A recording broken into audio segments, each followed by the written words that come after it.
Thank you for joining us to learn about the International and Multicultural Education Master's Program, as well as the Human Rights Education Master's Program offered by University of San Francisco.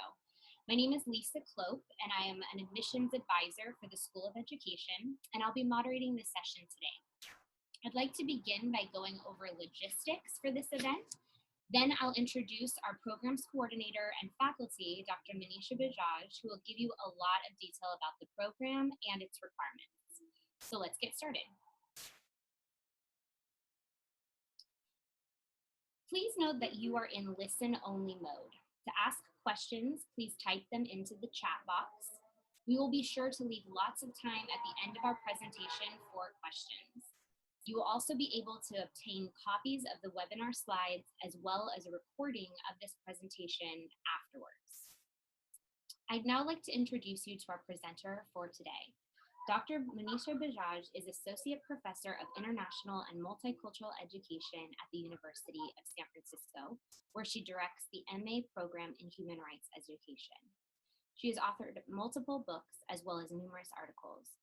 Dr. Bajaj has also developed curriculum, particularly related to peace education, human rights, anti-bullying efforts, and sustainability for nonprofit organizations and intergovernmental organizations such as UNICEF and UNESCO. I'll now turn it over to Dr. Bajaj. Welcome, everyone. Thanks so much for logging in today and allowing us to share a little bit about our master's programs in the department, the Master's in International and Multicultural Education and the Master's in Human Rights Education. We also have two other degree programs in the department. One is a Doctorate of Education in International and Multicultural Education, and the other is a Master's in TESOL, Teaching English to Speakers of Other Languages. I want to give you a bit of background about our department. So our department was founded over 40 years ago in the 1970s and is a department that is dedicated to understanding education in diverse sociocultural, linguistic, and political contexts, looking at both formal and informal education. Our entire department, all of our teaching, all of the coursework is based on principles of equity, social justice, and human rights. And the program critically addresses the realities of education within and beyond the borders of public schooling in the United States and around the world. Our program, the different master's programs, the doctoral program, one thing that I think is so unique about it, and I haven't seen in a lot of places, is that in every class, you're going to get perspectives, examples, case studies from the United States, as well as from different parts of the globe. So it really is looking at education in this very holistic context, comparing it across countries, in different communities within the US, looking at community-based education, formal education. So there's so many different topics that come up when we look at education in this broader sense. And our goal is to prepare scholars, practitioners, and advocates with the skills needed to engage in all of these areas that address many of the key issues impacting education today.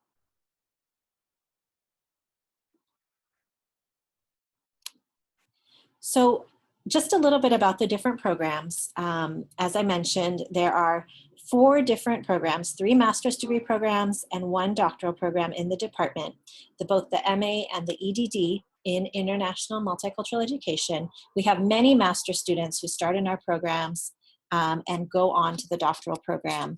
That's been a very popular option for many students as they start in their studies and see options for further doctoral study as well. The master's program in human rights education is the first and only master's program in human rights education in the entire country. And it's really been a pioneering program. It started about 3 years ago. The programs in international and multicultural education, as I mentioned, started over 40 years ago.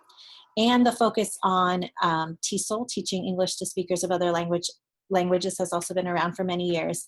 And there's also a specialization in the doctoral program in second language acquisition. So these are the different ways that all of our programs work together towards our departmental vision of social justice and educational equity in local, global, and transnational contexts. So why are we so unique? First of all, we have an extremely diverse student body. We have students from all over the world, very diverse students from all over the United States. We have a very diverse faculty. We have a strong commitment to social justice, human rights, equity, and peace. As I mentioned, we have the only human rights education program in the United States. We offer our classes on a teaching weekend schedule. What this means is that most of our students are either working full or part-time during the week, and we meet just about every other weekend. At some points of the semester, it's every weekend, but it allows for individuals who are working to be able to take time to get a graduate degree, a master's or a doctoral degree, without having to give up their jobs or leave the job market in order to pursue their graduate studies. So it allows for a lot of really great conversations in the classrooms as well, because what you're learning on Friday night or Saturday morning in class is being applied by your peers every day in their workplace, and then people come back to talk about it. So it's a very dynamic and a very engaged program. We have a very supportive learning community. We have special summer course offerings with visiting professors from all around the country. This summer, we have a professor coming from Mexico City.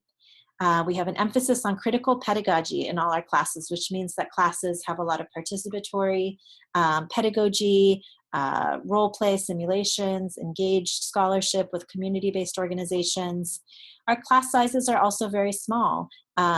You usually won't be in a class with more than 24 students in the class, and this allows for mentoring and close relationships with the faculty because of this setup. In recent years, we've had a lot of student-faculty collaborations. My colleague, Dr. Susan Katz, along with a doctoral student, Andrea McAvoy-Spiro, they together published a book, and every chapter in the book was written by a master's or doctoral student in the IME department. And those were students in the Human Rights Education program or the International and Multicultural Education program. Another publication was a special issue of the Association of Mexican American Educators. And again, our faculty colleague, Dr. Emma Fuentes, was the editor along with a doctoral student, and masters and doctoral students participated in writing all of the contributions for that special issue. There have also been collaborations on books and articles that I myself have done, that my colleague Dr. Taylor has done, and various other faculty colleagues. So it's a way of recognizing that this is something that many students are interested in, and that we want to provide opportunities for publication if that's an interest that students have. The full-time faculty in our department are Dr. Emma Fuentes, who's our chairperson, myself, Dr. Rosa Jimenez, Dr. Susan Katz, Dr. Sadiq Popal, Dr. Betty Taylor, and Dr. Brad Washington. We also have excellent adjunct faculty who come and teach 1 or 2 classes for us each semester, who contribute to the teaching and the life and the scholarship in our department. Wanted to share with you some of the final projects. A lot of prospective students always ask about, what do students do with this degree, and what's their culminating project? So I wanted to give you some sample student work. These are dissertations, doctoral dissertations that have come out of our department, so you get a sense of the topics that people are writing about and spending years researching. I'll just kind of give you 1 or 2 examples, since those of you who are logged in are more interested in the master's programs. I'll give you some more of those examples. But for example, one doctoral student who finished recently wrote A Moving Imagination of Spaces of Distress, Teacher and Student Agency in a Science Classroom. This was Annie Adamian, who now is a professor at California State University, Chico. Another student, Plugging into Racial Justice, White Racial Justice Action in an Era of Colorblind Racism. Dr. Garrett Naiman finished last year, and he's now working at UC Berkeley in an administrative role, and is also an adjunct professor for us here in the department. Some recent master's projects, and these are both from the Human Rights Education and the International and Multicultural Education master's program. So students have an option of either writing a more kind of typical and traditional master's thesis, which is research-based, or doing a field project. And the field project is a really unique option. Many programs don't have this option, but what it is you can do an engaged project, write a curriculum, write a handbook, do something that serves a community need, and write also about it. So the final product looks kind of like a hybrid between a thesis and an action project. It has a literature review, it has a statement of the problem, and it has academic writing, but the final product is actually to be used in the community in some sort of way. So one example of a field project that someone did recently was called Queering Social Justice Curricula Within Higher Education. And Kate Cabot, she wrote a really strong literature review and write-up, And what she created was a manual for colleges, community colleges, small liberal arts colleges on how to introduce issues related to LGBTQI issues in the classroom, especially for professors who may not feel comfortable with knowing the terminology or knowing how to approach the topic. She created like a 75-page handbook about how professors could use that in their classroom. And I think it could be used by high school teachers as well. A sample thesis that was a more kind of on the, doing research and write-up and presenting information was Sabrina James, who was a master's in human rights education. She wrote an excellent thesis about the role of education and gender in the perpetration and prevention of school-related gender-based violence. And she looked at programs from the United States, from India, and from Zambia to look at how different individuals and communities were addressing problems that faced girls and individuals who were gender nonconforming in different contexts that were resulting in violence, and proposed some recommendations at the end of her thesis as well. You can see some of the other topics related to critical pedagogy, peace education, service learning, community-based organizing, private higher education, etc. The topics range, and it is really the student in collaboration with their advisor and their instructors who come up with a topic that really they're passionate about and create a project that they can really feel proud about and use in the future as well. We also have a lot of community-based events and partnerships that we do. Thought I would mention a few. One is this Saturday. A lot of our students are attending a conference on sanctuary education that's addressing Islamophobia and how that's playing out in schools. This is a partnership with Teachers for Social Justice here in the Bay Area. March 7th and 8th at USF, there's a Global Women's Rights Forum where speakers and films and events are happening in honor of International Women's Day. On March 23rd and 25th, our department is co-sponsoring for the 15th year in a row the USF Human Rights Film Festival, and many of our classes are attending the film festival, and 2 IME graduates are actually part of films that will be shown. One created and produced a film about the issue of human trafficking in the Bay Area, and it's a short film that's being presented, and another student, former student in the MA in IME program, was the cultural ambassador and translator for an award-winning film that came out that's called National Bird. It's a full-length film about the use of drones in Afghanistan, and she is originally from Afghanistan and was the person who connected the filmmakers with communities so that they could shoot this film there, and she'll be presenting the film as part of the Human Rights Film Festival. In August, we have our annual partnership with the World as It Could Be Summer Institute for teachers, educators. Many of our students participate. It's a 3-day free summer institute to teach educators or individuals who want to learn how to use the Universal Declaration of Human Rights and bring it to youth in high schools and middle schools through a theatrical performance that then they perform on December 10th, which is International Human Rights Day. So we've had that collaboration for many years, and it's a really wonderful summer institute. Some of the summer classes we have offered this summer: Language and Culture by Dr. Sadiq Popal, Emotional Intelligence by Dr. Betty Taylor. As I mentioned earlier, we have a visiting professor from Mexico City, Dr. Mariana Mora. She'll be teaching a class on decoloniality in education. And in July and August, we have a class called Tools for Human Rights Practice, which really takes the theory and the scholarship around human rights and offers students a chance to learn how to apply it through different skills for advocacy, for community organizing, and for educating individuals about human rights. So I'll stop there and we will open it up for questions from our participants. If you have things that you're wondering about, you can type it in the chat box and we can respond to you. And as we're waiting for the questions to come in, I'd love to, first of all, thank you for the presentation, Dr. Bajaj. And also I'm going to pose a few commonly asked questions that we receive. One is with regards to employment after the program. So where can I use my IME or Human Rights Ed degree? What kinds of jobs are graduates going into?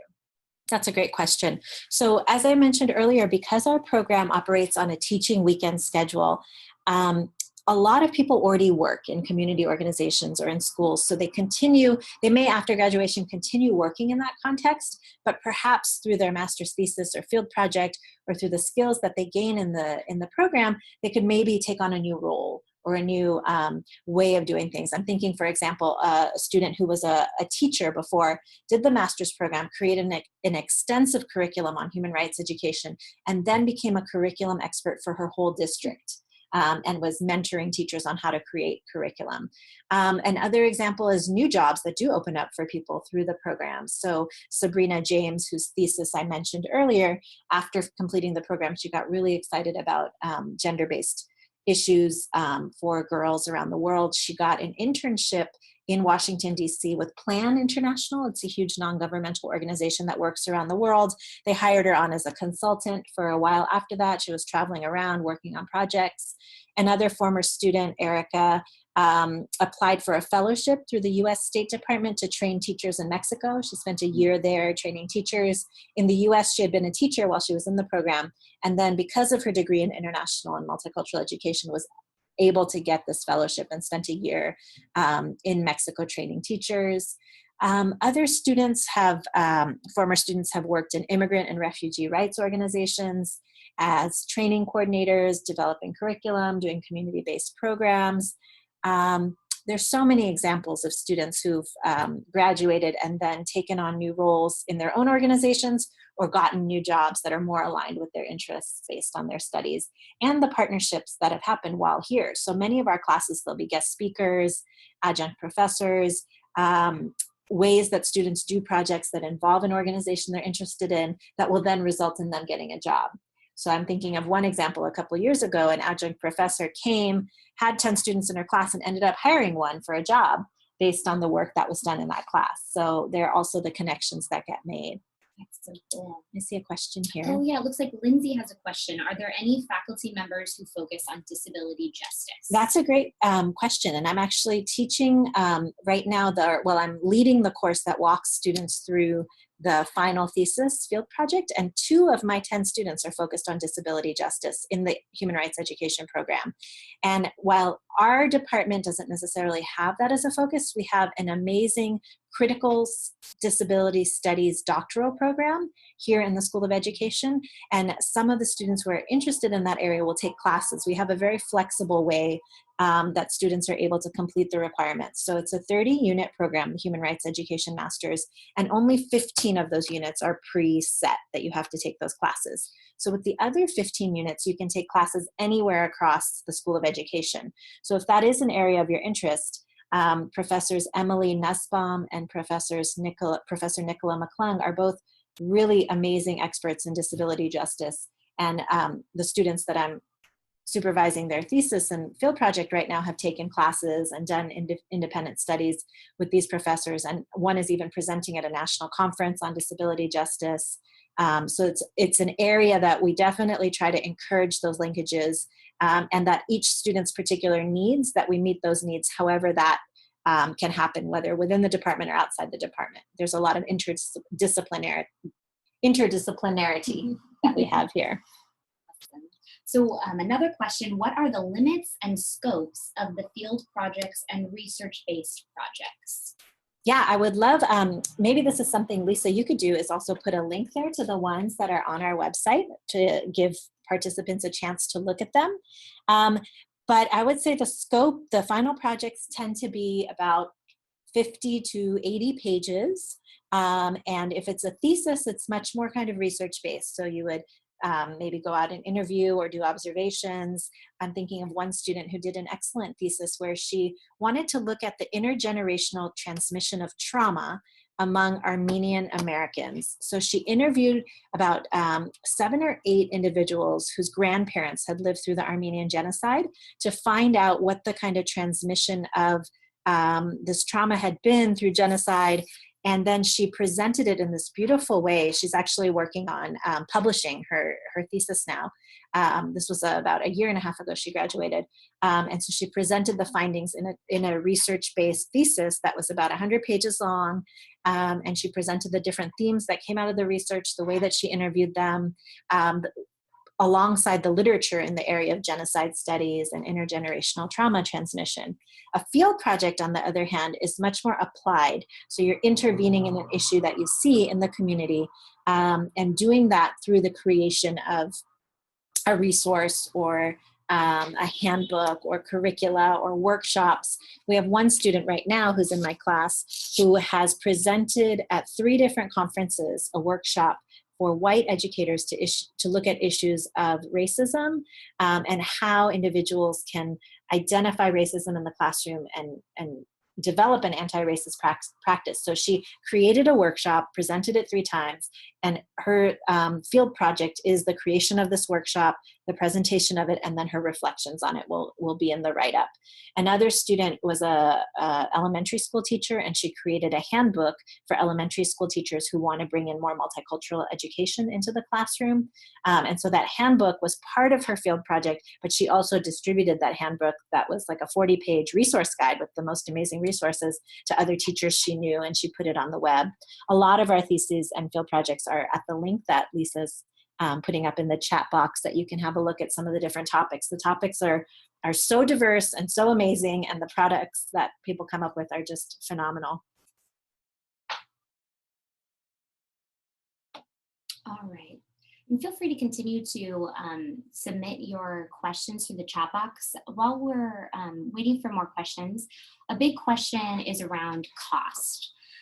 So could you speak a little bit about, is there financial aid available, and are there scholarships available? Mm-hmm.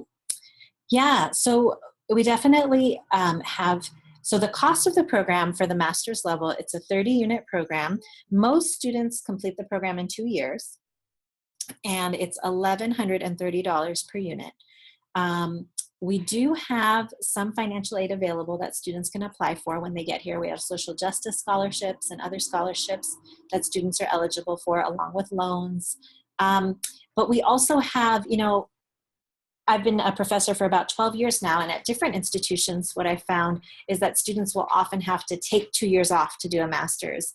And that, they go into extreme debt doing that because they can't work because the classes are during the day.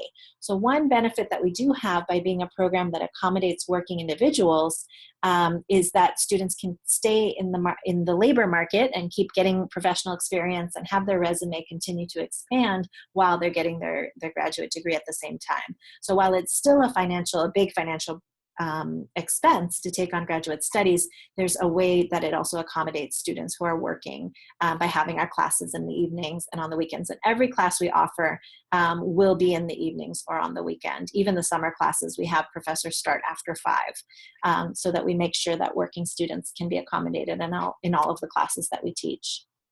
Thank you. I'm also going to post, I posted the field project link. I'm also going to be posting a link about financial resources.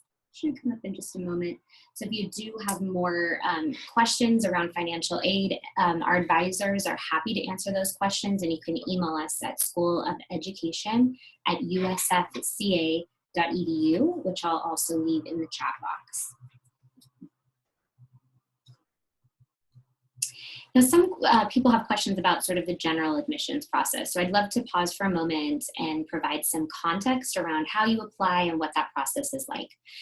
So here at USF, we have priority admissions deadlines, which means that we recommend that you apply before the priority deadline, but we do continue to accept applications on a rolling basis after that deadline. Now, you're in luck. The priority deadline for fall 2017 for both of these programs is March 1st, so you still have a few weeks to get those application materials together. If you do have questions at any time, you can certainly reach out to us. In order for an application to be complete, we do ask you to submit everything online, which includes 2 letters of recommendation, copies of your transcripts, a personal statement, and a resume. We do not require the GRE for either of these programs. Once a complete application is received by USF, we immediately forward your application to our admissions committee of faculty for review, and we hope that we'll get you an admissions decision within about 6 to 8 weeks of that time. For everyone that joined us today, we're going to waive your application fee, so you can email the School of Education email address, which is in the chat box right now, and we'll be very happy to send you a fee for your application. You're welcome to continue to submit questions through the chat box. Another typical question that we receive from a lot of prospective students is with regards to coursework and how much outside time, outside of class, is spent on courses? Yeah, that's a great question. So our programs, both the human rights education and the international education and multicultural education master's programs, they don't have a field work or a practicum requirement. Because we acknowledge that so many individuals who are in our programs are working, we know that doing a fieldwork component on top of that may be really hard for students. So the time outside of class is usually spent on reading. There might be some discussion boards that are set up by a faculty member. And in some classes, like the methods classes, the instructor may want you to collect some data as a way to learn more about how to, about the methods that they're teaching you about. So you may have to go out and collect some data, carry out an interview, do an observation, etc. But for the most part, it's doing your readings and your assignments, writing up papers, or carrying out in one of the classes you do an oral history. So carrying out the oral history and then writing it up. So I would say it varies across the semester. So earlier in the semester, it will mostly be readings. You may have a short paper that's due. And then as it gets to later in the semester, you'll be spending a lot more time working on the final papers and assignments and classes. So I would say early on in the semester, it might be, for both of the classes, most people take 2 classes at a time. It could be about 5 or 6 hours a week that you're spending on reading and writing. And then as it gets closer to the end of the semester, there may be a bit more work that's required to really write the papers, carry out the assignments. If you have a group project, meeting with the group, etc., it might be more like 10 hours per week. And as I mentioned earlier, classes generally meet every 2 weeks. So you do have that weekend in between where you can use it for catching up on your reading and your schoolwork, if you have, very busy work days, as many of our students do. Mm-hmm. Now, as you've walked many students through the admissions process as they come into USF, what advice would you have to a prospective student who's interested in applying to our programs? Yeah, I would say really think about what it is that your goals are and what you would like, and look at our website and our materials and ask all the questions. What we're really looking for is the right fit. So we want students who want what we have to offer. We don't want you to come and then be disappointed that what you were looking for, you really wanted to get legal training and we didn't offer that, just to make sure the fit is there. So, looking at our materials, getting a sense of the class titles, are those classes that you would want to spend weeks, and your weekends learning about those issues. We have a lot of student ambassadors, maybe talking to current students. I think Lisa's office can connect you to current students if you have questions that you want to ask another student in the program, just to get their candid opinions about it. But really, we're a department that has been around for many decades now, and we have thousands of graduates out there. We're doing so many diverse things, from working in higher ed, to working in community-based organizations, to working in schools, to working all across the world, that we have a lot of ways and directions that you can use this degree and take it in. But within the parameters of the general areas of kind of social justice, human rights, equity, transnationalism, and how education, whether in or outside the school, can be used in that way. So we just received a question regarding GPA. So how heavily is a bachelor's GPA weighed in the admissions process? Mm-hmm. Do you conduct in-person admissions interviews to determine your selection? So the GPA is factored in terms of how heavily it's factored in. It's one component. So I would say we look at the statement of, I think we call it the personal statement, mm-hmm. the letters of recommendation, the transcripts, the GPA, all of that factors in. And we do have some guidelines on our website about what we're looking for in terms of a minimum GPA that students would have had in their BA degree. But the letters are really, and the statement is our chance to really get to know you beyond those numbers. So we probably put the most emphasis on that personal statement and what your letters of recommendation say about you, so we can get as full of a picture as we can. We do encourage students to come to our open house events, to our Q&As, to come visit a class and sit in and see how our 4.5-hour classes are run, because that's something that students often get nervous about. How am I going to be engaged for 4 hours? And we really invite you to come and sit in on a class and see how it is, talk to the students in there, and that's our way of also getting to meet you. You're also welcome to come to faculty's office hours or call in if you have other questions. We don't do formal in-person admissions interviews for the master's programs, but we do encourage people to come and meet us and check out our classes and our open houses.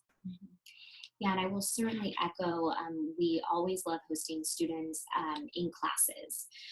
So if that's something that you're interested in doing, I think it's a great way to not only get the experience of sitting in a class, but also having the opportunity to ask current students about their experience and why they chose the program. At any time, you can email the School of Education email inbox. We'll work with you to figure out what would be a good class for you to visit based on your interests. And you can check our course dates on our website under the teaching weekend schedule too, as you're planning your schedule. It looks like we don't have any more questions right now. I'd love to kind of make a final call for questions if you have any. Oh, it looks like we got one. Here's a question. I currently am contracted to a fellowship in Sacramento for the remainder of 2017. Is there spring admissions or any other opportunities for an application waiver in the future? So in terms of the waiver, absolutely, we will certainly honor the fact that you came today, and we do enroll for both of these programs, both in the fall and the spring. So our fall program starts in August, and our spring program starts at the end of January each year. If you're planning ahead, if you're interested in being considered for January, our priority deadline will be October 15th. For the January term. We won't open that application until September. I also wanted to mention that we, because we are a program that does have this really unique teaching weekend schedule, we have students who commute. It could be that your fellowship is very hectic and you may not want to do this, but we do have students who come down from Sacramento. We have a student who drives up from LA every other weekend. We have a student who flies in from, I think she flies in from Indiana for classes. So, I mean, it's definitely a complicated schedule, but it is possible, at least in driving distance. We have students who've come from Salinas, from Monterey, from Modesto, from Sacramento, who have done, most of them don't do the Friday night classes because the traffic is insane, but they will come early Saturday and take 2 Saturday classes, the morning period and the afternoon period. And those are their 2 classes for the semester. And then in the summer, if they're able to as well. So just an option in terms of us being sort of a regional program. All right. Do you have any final questions? Looks like we'll probably wrap up in a moment. I do want to just thank you so much for joining us today. If you do have questions, feel free to put them in the chat box right now. Otherwise, you can email us at schoolofeducation@usfca.edu. That's just a great email account if you have any general questions about the programs or do want to connect with members of the International Multicultural Education Department. We'd be happy to connect you. And it looks like we are finished. So thank you so much for joining us today. And thank you to Dr. Bajaj for leading a great presentation. We hope you have a great day.